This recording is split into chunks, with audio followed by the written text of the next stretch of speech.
श्राद्ध पक्ष में पितरों की मुक्ति के लिए गीता के 7वें अध्याय को सुना या पढ़ा जाता है। भगवान शिव कहते हैं, हे पार्वती, अब मैं 7वें अध्याय का महात्म्य बतलाता हूँ, जिसे सुनकर कानों में अमृत राशि भर जाती है। पाटलिपुत्र नामक एक दुर्गम नगर है, जिसका गोपुर बहुत ही ऊंचा है। जिस नगर में शंकुकरण नामक एक ब्राह्मण रहता था, उसने वैश्यवृत्ति का आश्रय लेकर बहुत धन कमाया, किंतु ना तो कभी पितरों का तर्पण किया और ना ही देवताओं का पूजन ही किया। वह धन उपार्जन में तत्पर होकर राजाओं को ही भोज दिया करता था। एक समय की बात है, उस ब्राह्मण ने अपना चौथा विवाह करने के लिए पुत्रों और बंधुओं के साथ यात्रा की। मार्ग में आधी रात के समय जब वह सो रहा था, तब एक सर्प ने कहीं से आकर उसकी बाह में काट लिया। उसके काटते ही ऐसी अवस्था हो गई कि मणिमंत्र और औषधि आदि से भी उसके शरीर की रक्षा असाध्य जान पड़ी। इसके बाद कुछ ही क्षणों में उसके प्राण पखेरु उड़ गए और वह प्रेत बना। फिर बहुत समय के बाद वह प्रेत सर्पयोनि में उत्पन्न हुआ। उसका वित्त धन की वासना में ही बंधा था। उसने पूर्व वृतांत को स्मरण करके सोचा कि मैंने घर के बाहर करोड़ों की संख्या में अपना जो धन गाड़ रखा है, उससे इन पुत्रों को वंचित करके स्वयं ही उसकी रक्षा करूंगा। सांप की योनि से पीड़ित होकर पिता ने एक दिन स्वप्न में अपने पुत्रों के समक्ष आकर अपना मनोभाव बताया। तब उसके पुत्रों ने सवेरे उठकर बड़े विस्मय के साथ एक दूसरे से स्वप्न की बातें कही। उनमें से मंझला पुत्र कुदाल हाथ में लिए घर से निकला और जहाँ उसके पिता सर्पयोनि धारण करके रहते थे, उस स्थान पर गया। यद्यपि उसे धन के स्थान का ठीक ठीक पता नहीं था, तो भी उसने चिन्हों से उसका ठीक निश्चय कर लिया और लोभ बुद्धि से वहाँ पहुंचकर बॉम्बे को खोदना आरंभ किया। तब उस बाम्बी से बड़ा भयानक सांप प्रकट हुआ और बोला, ओ मूढ़, तू कौन है? किस लिए आया है? यह बिल क्यों खोद रहा है? किसने तुझे भेजा है? ये सारी बातें मेरे सामने बता। पुत्र, मैं आपका पुत्र हूँ। ये पुत्र ने कहा, मेरा नाम शिव है। मैं रात्रि में देखे हुए स्वप्न से विस्मित होकर यहाँ का सोना लेने के लिए आया हूँ। पुत्र की यह वाणी सुनकर वह सांप हंसता हुआ उच्च स्वर में इस प्रकार स्पष्ट वचन से बोला कि यदि तू मेरा पुत्र है तो मुझे शीघ्र ही बंधन से मुक्त कर। मैं अपने पूर्व जन्म के गाड़े हुए धन के लिए ही सर्पयोनि में उत्पन्न हुआ हूँ। फिर पुत्र ने कहा, पिताजी, आपकी मुक्ति कैसे होगी? इसका उपाय मुझे बताइए, क्योंकि मैं इस रात में सब लोगों को छोड़कर आपके पास आया हूँ। पिता कहता है, बेटा, गीता के अमृतमय 7वें अध्याय को छोड़कर मुझे मुक्त करने में तीर्थ, दान, तप और यज्ञ भी सर्वदा समर्थ नहीं है। केवल गीता का 7वां अध्याय ही प्राणियों के जरा, मृत्यु आदि दुखों को दूर करने वाला है। हे पुत्र, मेरे श्राद्ध के दिन गीता के 7वें अध्याय का पाठ करने वाले ब्राह्मण को श्रद्धापूर्वक भोजन कराओ। इसमें निसंदेह मेरी मुक्ति हो जाएगी। हे वत्स, अपनी शक्ति के अनुसार पूर्ण श्रद्धा के साथ निर्वयसिनी और वेद विद्या में प्रवीण जो ब्राह्मण हो, उसी को भोजन कराना। सर्पयोनि में पड़े हुए पिता के ये वचन सुनकर सभी पुत्रों ने उसकी आज्ञा के अनुसार उससे भी अधिक किया। तब शंकुकरण ने अपने सर्प शरीर को त्याग कर दिव्य देह धारण की और सारा धन पुत्रों के अधीन कर दिया। पिता ने करोड़ों की संख्या में जो धन उनमें बांट दिया था, उससे वे पुत्र बहुत प्रसन्न हुए। उनकी बुद्धि धर्म में लगी हुई थी, इसीलिए उन्होंने बावली, कुआं, पोखरा, यज्ञ और देव मंदिर के लिए उस धन का उपयोग किया और अन्नशाला भी बनवाई। इसके बाद 7वें अध्याय का सदा जप करते हुए उन्होंने मोक्ष प्राप्त किया। हे पार्वती, यह तुम्हें 7वें अध्याय का महात्म्य बतलाया है, जिसके सुनने मात्र से ही मानव सब पातकों से मुक्त हो जाता है।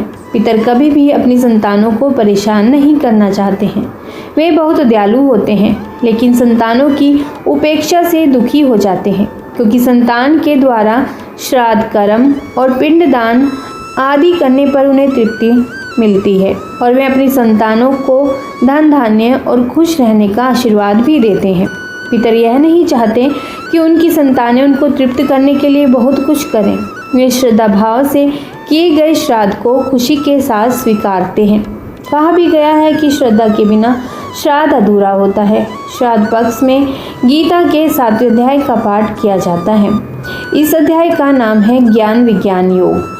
इस अध्याय का पाठ श्राद्ध में जितना हो सके उतना अधिक करने का प्रयास करें। इससे पितरों को तृप्ति मिलेगी और पितर दोष से मुक्ति भी मिलेगी। 7वें अध्याय का महात्म। आइए सुनते हैं 7वें अध्याय का महात्म। महाभारत शुरू होने से पहले भगवान श्री कृष्ण ने अर्जुन को गीता का ज्ञान दिया था। इस गीता का 7वां अध्याय पितर मुक्ति और मोक्ष से जुड़ा हुआ है। आपको बता दें कि ज्योतिष के अनुसार पितर पक्ष में गीता के 7वें अध्याय का पाठ करने से पितर दोष से मुक्ति मिल सकती है। श्राद्ध पक्ष में पितरों की मुक्ति के लिए इसे सुना भी जा सकता है और पढ़ा भी जा सकता है। यदि आप पढ़ नहीं सकते तो हमारे चैनल पर इसे सुन सकते हैं। श्राद्ध पक्ष में आप चाहें तो संपूर्ण गीता का पाठ करें, नहीं तो पितरों की शांति के लिए और उनका आशीर्वाद प्राप्त करने के लिए और उन्हें मुक्ति प्रदान करने का मार्ग दिखाने के लिए गीता के 2 और 7वें अध्याय का पाठ जरूर करें। आइए सुनते हैं गीता के 7वें अध्याय को। ये ज्ञान विज्ञान योग का विषय है, यानी कि इस अध्याय का नाम है विज्ञान सहित ज्ञान का विषय। श्री भगवान कहते हैं, हे पार्थ, अनन्य प्रेम से मुझ में आसक्त चित्त और अनन्य भाव से मेरे परायण होकर योग में लगा हुआ तो जिस प्रकार से संपूर्ण विभूति, बल, ऐश्वर्य आदि गुणों से युक्त सबके आत्म रूप मुझको संशय रहित जानेगा, उसको सुन। मैं तेरे लिए इस विज्ञान सहित तत्व ज्ञान को संपूर्णतया कहूँगा, जिसको जानकर संसार में फिर और कुछ भी जानने योग्य शेष नहीं रह जाता। हजारों मनुष्यों में कोई एक मेरी प्राप्ति के लिए यत्न करता है और उन यत्न करने वाले योगियों में भी कोई एक मेरे परायण होकर मुझको तत्व से अर्थात यथार्थ रूप से जानता है। पृथ्वी, जल, अग्नि, वायु, आकाश, मन, बुद्धि और अहंकार भी इस प्रकार ये 8 प्रकार से विभाजित मेरी प्रकृति है। यह 8 प्रकार के भेदों वाली तो अपरा अर्थात मेरी जड़ प्रकृति है। और हे महाभावों, इससे दूसरी को जिससे संपूर्ण जगत धारण किया जाता है मेरी जीव रूपा परा अर्थात चेतन प्रकृति जानो। हे अर्जुन, तू ऐसा समझ कि संपूर्ण भूत इन दोनों प्रकृतियों से ही उत्पन्न होने वाले हैं और मैं संपूर्ण जगत का प्रभाव तथा प्रलय हूँ, अर्थात संपूर्ण जगत का मूल कारण मैं ही हूँ। हे धनंजय, मुझसे भिन्न दूसरा कोई भी परम कारण नहीं है। यह संपूर्ण जगत सूत्र में सूत्र के मणियों के सदृश मुझ में गुथा हुआ है। संपूर्ण पदार्थों में कारण रूप से भगवान की व्यापकता का कथन ही यह है।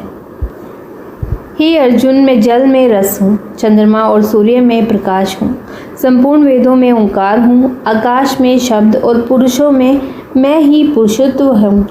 मैं पृथ्वी में पवित्र शब्द, स्पर्श रूप, रस, गंध से इस प्रसंग में इनके कारण रूप तन्मात्राओं का ग्रहण है। इस बात को स्पष्ट करने के लिए उनके साथ पवित्र शब्द जोड़ा गया है। गंध और अग्नि में तेज हूँ और संपूर्ण भूतों में उनका जीवन हूँ और तपस्वियों में मैं तप हूँ। हे अर्जुन, तू संपूर्ण भूतों का सनातन बीज मुझको ही जान। मैं बुद्धिमानों की बुद्धि और तेजस्वियों का तेज हूँ। हे भरत श्रेष्ठ, मैं बलवानों की आसक्ति और कामनाओं से रहित बल अर्थात सामर्थ्य हूँ और सब भूतों में धर्म के अनुकूल अर्थात शास्त्र के अनुकूल काम हूँ। और जो भी सत्वगुण से उत्पन्न होने वाले भाव हैं और जो रजोगुण से होने वाले भाव हैं उन सबको तू मुझसे ही होने वाले जान। ऐसा जानकर परंतु वास्तव में उनमें मैं और वे मुझ में नहीं है। गुणों के कार्य रूप सात्विक, राजस और तामस, इन तीनों प्रकार के भावों से यह सारा संसार प्राणी समुदाय मोहित हो रहा है। इसीलिए इन तीनों गुणों से परे मुझ अविनाशी को कोई नहीं जानता, क्योंकि यह अलौकिक अर्थात अति अद्भुत त्रिगुणमयी मेरी माया बड़ी दुस्तर है। परंतु जो पुरुष केवल मुझको ही निरंतर भजते हैं वे इस माया का उल्लंघन कर जाते हैं अर्थात संसार से तर जाते हैं। माया द्वारा जिनका ज्ञान हरा जा चुका है ऐसे आसुर स्वभाव को धारण किए हुए मनुष्यों में नीच दूषित कर्म करने वाले मूढ़ लोग मुझको नहीं भजते। हे भरतवंशियों में श्रेष्ठ अर्जुन, उत्तम कर्म करने वाले अर्थार्थी, आर्त, जिज्ञासु, जो मुझे जानने की इच्छा रखते हों और ज्ञानी, ऐसे 4 प्रकार के भक्तजन मुझको भजते हैं। उनमें नित्य मुझ में एक ही भाव से स्थित अनन्य प्रेम भक्ति वाला ज्ञानी भक्त अति उत्तम है, क्योंकि मुझको तत्व से जानने वाले ज्ञानी को मैं अत्यंत प्रिय हूँ और वह ज्ञानी मुझे अत्यंत प्रिय है। ये सभी उदार हैं, परंतु ज्ञानी तो साक्षात मेरा स्वरूप ही है, ऐसा मेरा मत है, क्योंकि वह मदवत भक्त, मन बुद्धि वाला ज्ञानी भक्त, अति उत्तम गति स्वरूप मुझ में ही अच्छी प्रकार स्थित रहता है। बहुत जन्मों के अंत के जन्म में तत्व ज्ञान को प्राप्त पुरुष सब कुछ वसुदेव ही है। इस प्रकार जो मुझको भजता है वह महात्मा अत्यंत दुर्लभ है। अन्य अन्य भोगों की कामना द्वारा जिनका ज्ञान हरा जा चुका है, वे लोग अपने स्वभाव से प्रेरित होकर उस नियम को धारण करके अन्य देवताओं को भजते हैं, अर्थात पूजते हैं। जो सकाम भक्त जिस देवता के स्वरूप को श्रद्धा से पूजना चाहते हैं, उस भक्त की श्रद्धा को मैं उसी देवता के प्रति स्थिर करता हूँ। वह पुरुष उस श्रद्धा से युक्त होकर उस देवता का पूजन करता है और उस देवता से मेरे द्वारा ही विधान किए हुए उन इच्छित भागों को निसंदेह प्राप्त भी करता है। परंतु उन अल्प बुद्धि वालों का वह फल नाशवान है और देवताओं को पूजने वाले देवताओं को प्राप्त होते हैं, और मेरे भक्त चाहे जैसे ही भजे अंत में मुझको ही प्राप्त होते हैं। बुद्धिहीन पुरुष मेरे अनुत्तम अविनाशी परम भाव को न जानते हुए मन इंद्रियों से परे मुझ सच्चिदानंद घन परमात्मा को मनुष्य की भांति जन्म कर व्यक्ति भाव को प्राप्त हुआ मानते हैं। अपनी योग माया से छिपा हुआ मैं सबके प्रत्यक्ष नहीं होता, इसीलिए यह अज्ञानी जन समुदाय मुझ जन्म रहित अविनाशी परमेश्वर को नहीं जानता, अर्थात मुझको जन्मने मरने वाला समझता है।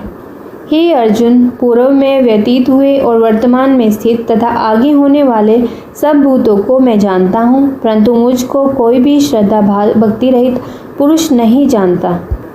इच्छा द्वेष से उत्पन्न सुख दुख आदि द्वंद्व रूप मोह से संपूर्ण प्राणी अत्यंत अज्ञानता को प्राप्त हो रहे हैं, परंतु निष्काम भाव से श्रेष्ठ कर्मों का आचरण करने वाले जिन पुरुषों का पाप नष्ट हो गया है, वे राग द्वेष जनित द्वंद्व रूप मोह से मुक्त दृढ़ निश्चय भक्त मुझको सब प्रकार से भजते हैं। जो मेरे शरण होकर जन्म और मरण से छूटने के लिए यत्न करते हैं, वे पुरुष उस ब्रह्मा को, संपूर्ण अध्यात्म को, संपूर्ण कर्म को जानते हैं।